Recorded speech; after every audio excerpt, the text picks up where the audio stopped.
The severity of some of the sentences handed down to people involved in last week's riots. Yesterday, 2 men from Cheshire were sentenced to 4 years in jail for inciting disorder through Facebook, even though no one responded.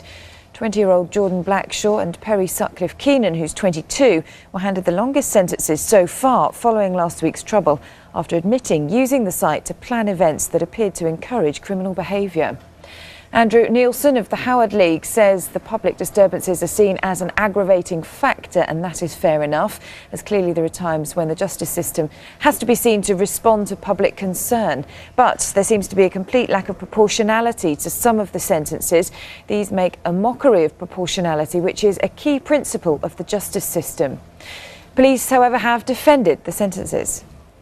The fact is that the offence of incitement, encouraging others to get together to cause disorder, riot, damage, looting, stealing, the type of activity that we saw, is sufficient in itself.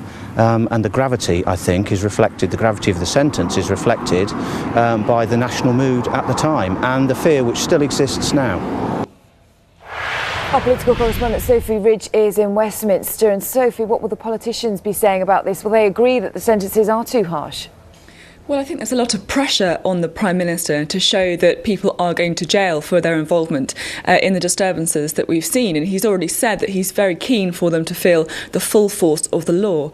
Now, in relation to these specific sentences, Downing Street has said that they don't feel that they're excessive. They've got a quote in today's Times newspaper saying that the Prime Minister was pretty clear that people should realise that they will be punished for these acts.